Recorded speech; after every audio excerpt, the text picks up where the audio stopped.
Now with that, we have more breaking news that's coming in for you at this given point. This is a major revelation in the Red Fort blast investigation that's come to the forefront regarding Jaish terrorist Umar Mohammed. Now, reliable sources have come out to say that within the security agencies have in fact told our channel that Jaish terrorist Umar Mohammed may be a shoe bomber.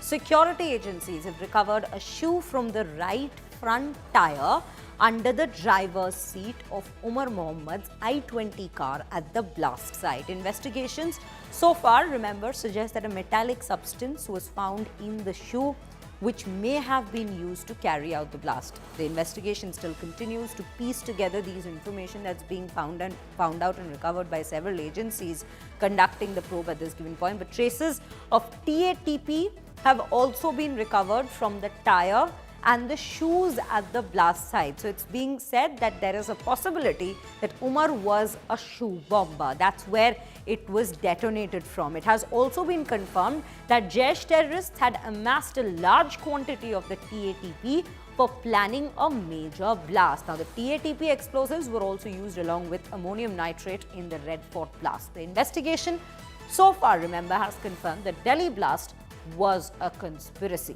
20 lakh rupees were given to the module through the arrested lady Dr. Shaheen Shahid. Investigating agencies have also found evidences of explosives that were in fact put under the rear seat of the car in December 2001. A shoe bomber, remember, let's take you back to that year when shoe bomber named Richard Reed unsuccessfully attempted to detonate an American airline flight from Paris to Miami using the dangerous explosive TATP in his shoes. Evidence has been found in the very investigation so far that Umar Mohammed may have carried out this blast by posing as a shoe bomber following that very same pattern. So these are the details that's coming to the forefront at this given point, and Shreya Chatterjee continues to be with us. Shreya, I would want you to in fact explain this a little more to our viewers. What exactly is a shoe bomber? Or how do they in fact carry out this entire operation when we speak of the explosive, and how it's in fact put within the shoe and how it's detonated right before the blast?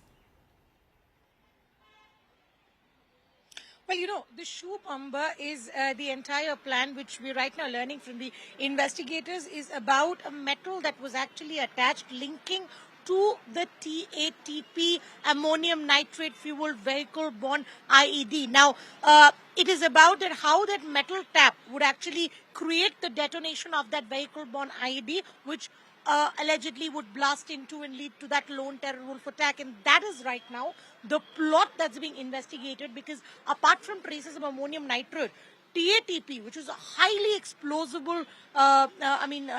explosive, those traces have also been unearthed from this particular car. And what we're right now being suggested that there is a metal insole that's also being recovered from that blasted car spot. So this is right now a huge revelation in the probe. Was this lone suicide attack carried out by Umar Nabi a part of a shoe bombing plan? Just to tell our viewers, one of the earliest examples of a shoe bombing operation was in the year of 2001, when an American Airlines Flight 63 was to be blown up using TATP of one terror accused using a shoe bomber. The plot was foiled, but that was one of the earliest plan that was devised to how a TATP explosive could be used using a shoe bomber. That is right now being probed at in the Red Fort terror blast. These are the latest revelations coming in from the investigators. Right, Shreya. Shreya, stay with us. We're speaking of a certain component here, viewers, TATP. Let us take you through that very particular explosive that has been decoded here. It's also called the mother of Satan. Triacetone triperoxide, which is known as mother of Satan.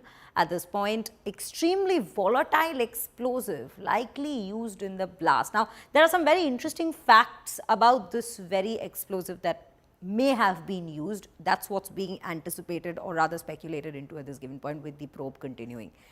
It's extremely volatile and explosive, likely used in the blast.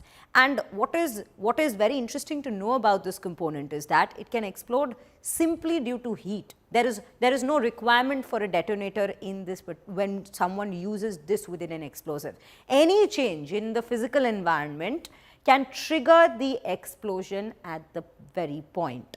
Now, forensic experts probing whether this TATP, the mother of Satan that it is called, was used in the Delhi blast, and that's where the entire shoe bomber angle in fact comes into play.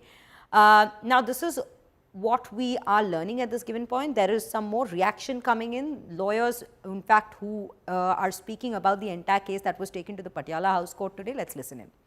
Chaturvedi, who is a remand lawyer for and represented the accused who was arrested, the first arrest by NIA in the Red Fort terror blast case. Ma'am, can you please tell us what exactly happened in the hearing? We know he's the first person who's been arrested. As a remand lawyer in the court, you had to represent him today. What exactly happened? How many days custody did NIA seek and on what grounds? 10 days custody 10 days की custody उसको दी गई है court के द्वारा और his name is, I can reveal the name, yeah, his name is Amir. He's from Pulwama and he is the registered owner of that car which was used by the accused Umar in the blast. Ma'am NIA ने किन grounds पे आज custody मांगी है? क्या court में कुछ बताया इन्वेस्टिगेशन के बारे में? The main ground is कि वो जो गाड़ी थी, he was the registered owner of that car. तो इसमें सीधा सीधा सा षड्यंत्र का जो मामला है वो उसके ऊपर बना है और ये शामिल है आमिर उसमें, तो उसमें इन्वेस्टिगेशन करने के लिए 10 दिन की उसकी रिमांड ली गई है. मैम इन्वेस्टिगेशन से related other than this car aspect और कुछ भी क्या एनआईए ने बताया है इस मामले में अभी तक? नो एक्चुअली हमें परमिशन नहीं है कि हम कुछ भी ऐसा रिवील करें. अदरवाइज और कोई भी चीज वहाँ पर ऐसी नहीं हुई. बस 10 दिन की जो रिमांड है वो ही ग्रांट हुई है. मैम सिंस आप अक्यूज्ड को रिप्रेजेंट कर रहे थे क्योंकि आप उस कोर्ट के रिमांड लॉयर हो, क्या आपकी तरफ से कस्टडी की रिक्वेस्ट को अपोज किया गया? कि आपने कोर्ट के सामने कुछ भी कहा?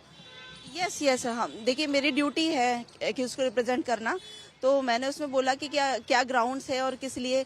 ये बहुत बड़ा ग्राउंड है कि वो रजिस्टर्ड ओनर है उस गाड़ी का जो ब्लास्ट में यूज की गई, तो इस बेसिस पर कोर्ट ने रिमांड को एग्री कर लिया और अपोजिशन मेरा काम है तो मैंने अपनी ड्यूटी पूरी की. लास्ट सवाल, जिसको जो ये पहला अरेस्ट है इस मामले में, टेरर लिंक्स हैं जो एनआईए क्लेम कर रहा है, जो अक्यूज्ड आज कोर्ट के सामने प्रोड्यूस जब हुआ, क्या उस अक्यूज्ड ने कोर्ट के सामने कुछ भी कहा? क्या कोर्ट के सामने कोई भी स्टेटमेंट दिया, कुछ भी कहा? एक्चुअली अक्यूज ने कोर्ट के सामने कुछ नहीं कहा, बट मैंने पर्सनली अक्यूज से बात की थी. मुझे एक भी शिकन उसके चेहरे पर नजर नहीं आई. मुझे बिल्कुल भी ऐसा नहीं लगा कि कोई भी अफसोस कहीं से भी उसको है. तो ये बहुत शायद पक्के कोई किसी तरह की रिग्रेट कोई भी नहीं है. I find on his face. मैंने उससे पूछा कि वो गाड़ी क्या आपके नाम पे रजिस्टर्ड थी? ये सर यस, वो गाड़ी मेरे नाम पे रजिस्टर्ड थी. उसने क्लियरली बोला कि मेरे नाम पे रजिस्टर्ड थी और इसके अलावा और कोई बातचीत नहीं हुई मेरी. ये थी वो वकील जिन्होंने आज अक्यूज्ड आमिर जो कोर्ट के सामने प्रोड्यूस हुए थे उनको रिप्रेजेंट किया था, क्योंकि उस कोर्ट की रिमांड लॉयर है, उनका ड्यूटी है रिप्रेजेंट करना जो अक्यूज उस कोर्ट में आते हैं. इनका साफ तौर पे कहना है कि किसी भी तरह की शिकन, कोई रिग्रेट अक्यूज्ड को नहीं थी अक्यूज की तरफ से इस पूरे मामले में. सृष्टि ओझा, नई दिल्ली से आज तक.